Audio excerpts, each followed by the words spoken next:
Hello, everybody. Welcome to episode 95 of the Canberra Football Show. Joining me today is a very special guest, Nicole Begg, coach of the newly crowned 2023 NPLW League Champions. Nicole, how's it going today? We were chatting just before. Obviously, you guys all must be very tired, but very rewarding considering what you guys just won. Yeah, 100%. Pretty tired. I'm sure the players feel a lot more tired than I am, but yeah, at least managed to get the results in the end. So pretty happy with that. Let's start back from the beginning. Took over early 2021 in the space of a year. In the space of 1 or 2 years, you've won the Federation Cup, you've won the grand final, and you've now won the league title. And for football purists, that is usually the top goal. So can you just sort of talk through the journey of the last 2 years for those who might not know, who might be listening to this for the first time? What has the journey been like over the last 2 years? Yeah, having been involved as an assistant coach for a couple of years and then taking over as head coach, it was quite a deliberate strategy to try and build something that people wanted to be a part of. Before that Olympic, we kind of had a lot of fluctuating results year on year, depending on the kind of players that were playing for us. So there was definitely a strategy put in place to see, can we improve every year, and then to the point where can we be winning trophies. So yeah, last year was definitely the first year where I felt like we had a squad to compete with those top level teams and managed to get like you said, the Fed Cup and the grand final win, which was awesome and really rewarding for the players that not only were part of that team, but had been part of the squad for a few years and a few of those harder years. And then this year, I guess, yeah, the league was obviously the outstanding thing that Olympic women's haven't won before. So we definitely earmarked that early in the season to kind of work towards and see what we could do. I guess we had plenty of ups and downs along the way, still a lot of changeover in the squad from last year to this year, and we lost a lot of experience and talent in some of the players that left from last year to this. But it was also the kind of perfect timing in that some of the younger girls that we'd been looking at over the last few years that have come through the pathway were also ready to take that step into senior football. So it's kind of been nice to see all that young talent come through and contribute to the league win, and also a lot of the girls that have been around for a few years now, being able to put those results in week by week and get rewarded with that league championship at the end. Yeah, I'm glad you mentioned the younger players. That was a question for later, but I might as well bring it up now since you mentioned it. There's been a clear sort of pathway there that you guys have established over the last couple of years. So and you mentioned there quite a few of those young players have contributed massively this season. And just to mention a few, obviously, Madison Case has burst onto the scene. Arusha Chu scored that the winning goal in the end for the league. How important is it to sort of have that pathway and progression working for Canberra Olympic? It's invaluable. Like I think you can see a lot of success from different teams over the years. If they can keep topping up talent year on year, because you're always going to lose players to life and everything that comes along the way every year. So you need to be able to have a pathway to top up your talent every year. So that was where we were looking to build that for Olympic. And I think, I can't take credit for the development of all those girls because there's been some good coaches along the way to help them get there. But there was definitely a plan to bring them through and try and make it worthwhile at the end. And this year, having them start a lot in reserve grade was perfect because, there's a lot of mature players in reserve grade that are able to help them get used to playing senior football, because there is like quite a bit of a difference between playing in the girls' competitions and the senior comps, and learning the ropes in there. And then as they've been ready throughout the year, and even like Arusha was with us last year and put in a lot of hard yards for the team as well, as they've been ready and as they develop, then there's that opportunity for them to step into first grade and contribute either off the bench or for someone like Maddie, she's really taken the bull by the horns and has been starting regularly through this second half of the season. So to see those girls contribute, and then last night, we had half of the team were those younger girls, and they crushed it with some of their skills and the possession they were able to keep. So I think we can see there's some really positive signs for the future years as well. Now let's talk about the last sort of week or so en route to this capturing that league title. You mentioned how tired everyone must be in the team. That's because of 4 games in the space of 8 days. Obviously, you guys and Belconnen as well weren't planning on that 4th game being in that span of 8 days. Can you just talk about a little bit as a coach, how sort of you guys have tried to prepare for that in the space of 8 days? Obviously, naturally, you'd think, all right, let's try and rest a few players here where we can. But obviously, that's difficult when you are in that sort of head-for-head battle for the league title.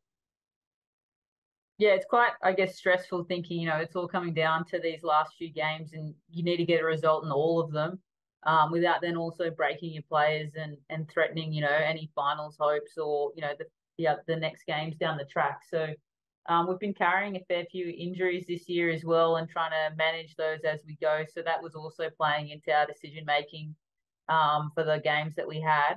I don't think anyone can prepare, like even professionals wouldn't play that many games in that many days. So it was just kind of a ride or die situation for a lot of them. Like, get out there, see what you can put out for us, and if you need to come off, we'll pull you off. But I think having such a deep squad, the reserve grade girls are also pushing for a league title if they get the result this weekend. So being able to draw on a lot of those players that are basically first grade ready to help rotate across some of those games has been invaluable. And I think it was nice, obviously not having it come down to last night's game was really helpful in that fact, because it meant we could rotate players a little bit more and get some of those young guns out there and rest the legs of some of the others. But yeah, the girls put in a mammoth effort to get through the number of minutes they did.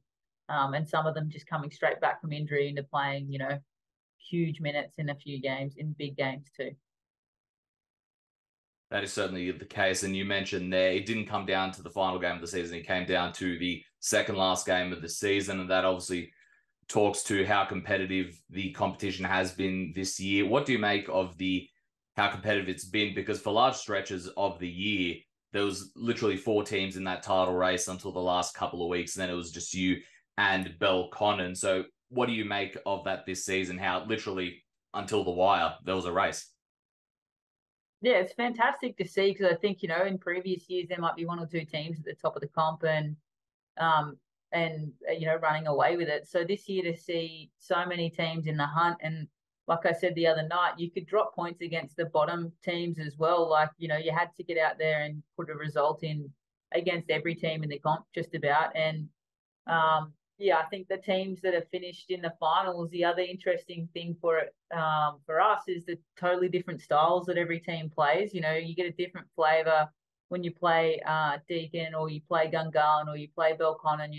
The style of play, the types of players they have and their strengths are all completely different. So for us, being able to prepare the team to be able to play our football, get better week on week, and then be adaptable to be able to play those games and what we asked of them in those moments was essential, I think, in helping us get that success. I mean, over the season, I think we've played 3 or 4 different formations against different teams to try and get that edge or bring out something different in how we wanted to play or how to match up against the opposition. So I think that's awesome. That's what you want from a coach, and in a competition like that, you want to be challenged every week, and it keeps it interesting for the players as well to see what they're capable of. So I think, yeah, it's a credit to all the teams in the comp for being able to put out such good teams and bring something different.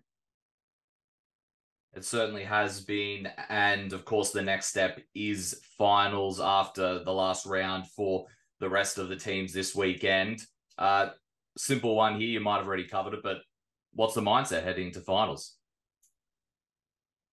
It's hard to capture. I guess one of the biggest things is making sure that we don't rest on the fact that we've won something already. Like, it's a totally different ball game playing for a league title versus playing finals football. So for us, we've got a few training sessions now, thankfully, to go back, make sure we build on those basics, what makes us us, and get ready to play those big games. And I guess that finding that winning edge in those moments and making sure you're disciplined not to give away too many chances or anything silly in and around your final third, then that's what we'll be focusing on, I guess, heading in towards the final series. Now, this question's a bit of a side question, but as someone who's heavily involved in women's football here in the capital, obviously the World Cup, such a massive moment for women's football and football in general here, inspired a lot of people, especially a lot of youngsters. Have you seen that impact immediately firsthand, or is that sort of all the seeds for next season, that sort of thing? Because obviously around the country, you've seen obviously ALEW memberships have skyrocketed everywhere. You've seen a lot of federations come out and say there's been a huge number of interests for either this season or maybe next season in some cases because the season's nearly over. Have you seen that sort of firsthand as someone involved in the game locally here? I guess the thing that we've seen more immediately is how many of the girls involved in the club and the parents, that kind of thing, were watching football and were engaged.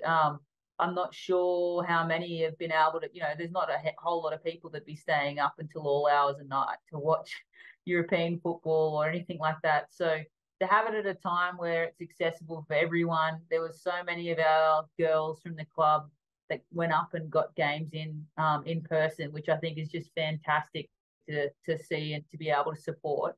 And like you said, I guess the flow-on effects longer term, I guess probably we'll wait and see. I have kind of advocated a little bit to make sure that the resources are going into the right areas and there's support and actual thinking to think about, how do we take advantage of this? And it's not just from a player participation point of view. I think it's also from a coaching and administration point of view because, especially in local football, the players are super important, but there's a lot of volunteers and people working in administration or in coaching roles that, if we can get more women involved or people that are interested in the women's game because of the World Cup, then we want to be able to support that as well. So I'd love to see, some actual strategies in place to build that at the local level and take advantage of, hopefully a skyrocketing participation growth. Yeah, very well said there. Let's hope those things can be put in place. Now, final question. Is there anything you'd like to say to the sponsors, supporters, volunteers, just by watching stuff on social media and the game in general? It seems like this was a massive community effort as well. Yeah, I think that's one of the biggest joys about being involved with the Olympic family is seeing how much support that we can get and, how many families come out. A lot of the younger girls, their families were all out there supporting us over the last week and a half. And they turn up, they support home games, they support the canteen. Everyone works and helps to contribute to the club, which is, at the end of the day, when you're playing at this level, it's about a community as well as the results that you put out there on the table. So to see that in fruition and be able to reward, I guess, some of that with some excitement and some results as well is fantastic. And I guess, yeah, massive thanks to the club and the fans and the families that are all involved because it's a real joy to be involved in. I just wanted to also say that we've got some awesome people involved in the senior squad that don't always get a lot of recognition. Our manager, Lisa, has been working with the club longer than I've been there, and she's I think everyone knows how important a manager is in any good team. So she's been amazing, and the assistant coaches that I've got involved with, Rachel and Barry, are fantastic leaders and just really perfect for the girls as well. And obviously Matt Cash is our Resi's coach and has been bringing a lot of these girls through the pathway and getting it to the point where it is now. So I guess, it's never one or two people that make the difference. I think when you're building or want to be a part of something like this, then it takes a lot of hands across a lot of areas. So really grateful for that.